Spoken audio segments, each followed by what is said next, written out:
Question for you. We've done about 6 events now. We haven't been able to lock down where we do food and beverage, we do hotels. How do you get the hotels to, we usually get the room free kind of with the food and beverage, but the food and beverage is like a cocktail reception and a dinner, anywhere from 20,000 to 40,000 or something like that, right? Yep. How do you get, the stuff I saw was international, so I'm just wondering, have you done some stuff in the US and been able to, how do you negotiate those? So, what kind of hotels do you look for? So what my team does is they will commit to a certain room block. And with the room block, obviously with the nicer hotels, they'll require more rooms.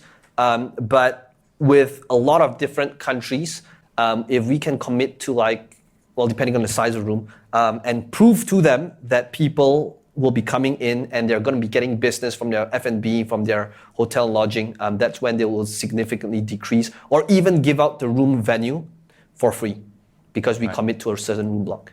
And make sure that people are actually booking with your link. Right, got that. So you're leveraging the room block, and then are you paying for the attrition in case it doesn't fill up? That has not happened before. Okay. And there has been, I think, 2 instances where we didn't fulfill the room block, but they waived it anyway out of goodwill. But yeah. How do you come up with your number for your room block? Shun, you want to answer that question? I think she's the best person to. Yeah, sure. To answer I'm just that curious, question. because if you got to pay for the attrition, how do you figure? Yeah, so what you would do usually when you get a quotation from the hotel, they will definitely say you have to block 50 rooms, right? So I usually have it, whatever number they give me, I'll just have it. I will say I will commit to 20 rooms. But I'm not going to commit it under my company's account. We are going to get a link. The participants going to pay on their own. Sure. And in that case, even if you don't sell all the rooms, then you will negotiate with them because it's not charged to your company account. And on top of that, what I will usually do is the moment I sign the contract, I'll let them know I will only sign the contract if you give my speaker the free room, complimentary room. I always get him complimentary room for 6 nights. And then if we fulfill the 25 or 20 rooms, we get another free room. Mm-hmm. So you have to negotiate all that before you sign your contract. I think there's one thing I would like Shun to add is how we get hotels to bid with each other. There was a time when we did an event and we purposely laid their interviews. We got them to come to our office and we purposely... No, we didn't get them to come to our office. Okay, so once a year we do our retreat.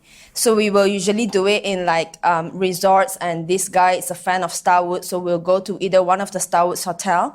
But what I will do is I will always make sure the team get quotation from at least 25 to 30 hotels. It doesn't matter how big the island is, they have to just get it.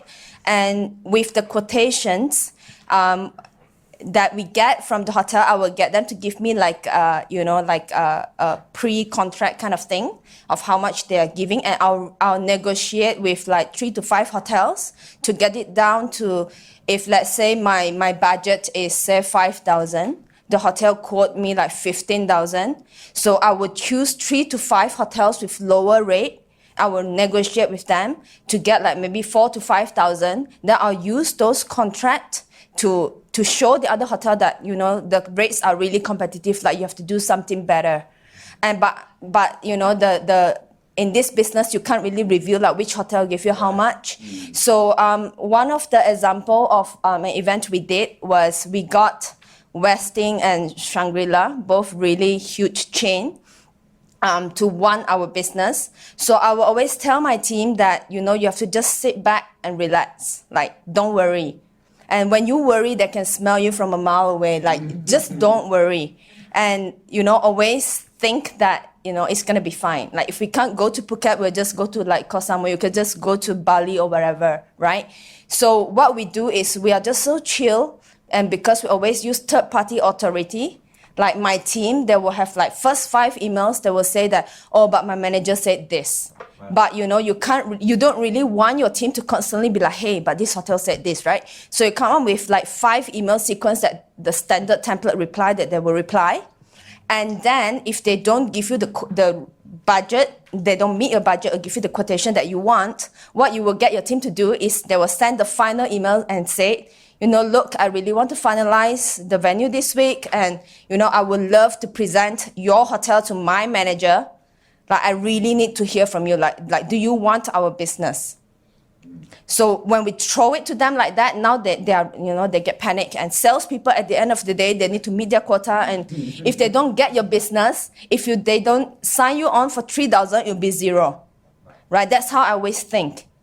And eventually, they always cave in and they always give us what we want. And the hotels you do, 3, 4, 5-star? Westin, Sheraton, yeah, all 5 stars. And then any particular dates? Like, do you try not to plan around times where it's going to be busy, more competitive? So we are Chinese, right? In Malaysia, we have this thing called like Ghost Festival where, like people don't get married. Right. So I tend to squeeze like the whole month, like during those kind of period. Or if it's during January, then I'll go for like convention center instead of hotels. Yeah. Gotcha. And you guys do a lot of US ones too? No. So we do in Asia, Europe, London, Germany, Amsterdam, Brazil, Japan. Yes. Yes, everywhere. In Europe, in fact, we only pay like 1,000 euros for a meeting room for like 80 people a day. That's awesome. Yeah. I think a really important piece in negotiating for hotels is the third-party authority. Like, that is so crucial. Because if you are starting out and you're emailing the hotel yourself, it's hard to negotiate something as first person. So you got to create a third-party email, and call this person, whatever pen name Tony Sanders, right? It is Tony Sanders, right? And just negotiate on your behalf, because then if anything happens, you could actually say, oh, my manager doesn't approve this, and that's so huge when it comes to negotiating, right? Third-party authority. Why don't you guys have an events manager, like an outside company, to handle this whole thing for you guys? Great question. So first of all, I know like in US, there's a lot of great companies like Sage Events who does all these different things.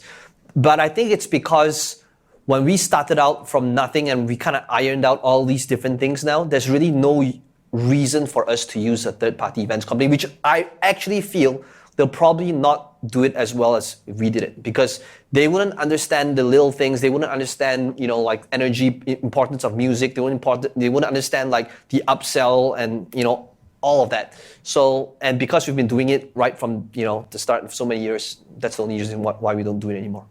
Got it. With events companies. Because I'm looking at our numbers, and we commit to the room blocks, and we do the F&B, and still way higher than the numbers that I'm hearing here. And we have an events manager also that we pay. So I'm thinking maybe I should just follow this and do everything myself. Do you recommend that? Is that what you recommend, Xueying? Yeah. So when we started, I did everything on my own. 7 years ago, I was practicing as a lawyer. So I literally printed all the workbooks and I just run the event. It was just like the two of us. I don't really, if you do like 5-6 events a year, it depends on how big your events are and what your processes. I would prefer having an events manager in-house. Yep. Because like our processes, if you look through the book, on top of just like the logistics, finding the venue and, the printing and all that, we also do call up like all of our participants to make sure they're well taken care of. So if you were to outsource the event planning part to a third party, there's still a lot of little things that you have to take care of in-house. But if you have a right system, like you have a checklist for them to follow for every single item, you don't have to worry about it. Like today, I don't run any of the events anymore. Like with the checklist, it doesn't matter like when the event manager, if they're on leave, somebody else can take over in the team because the system is good. And you know that it's all taken care of. Yeah. Got it. Okay, thank you.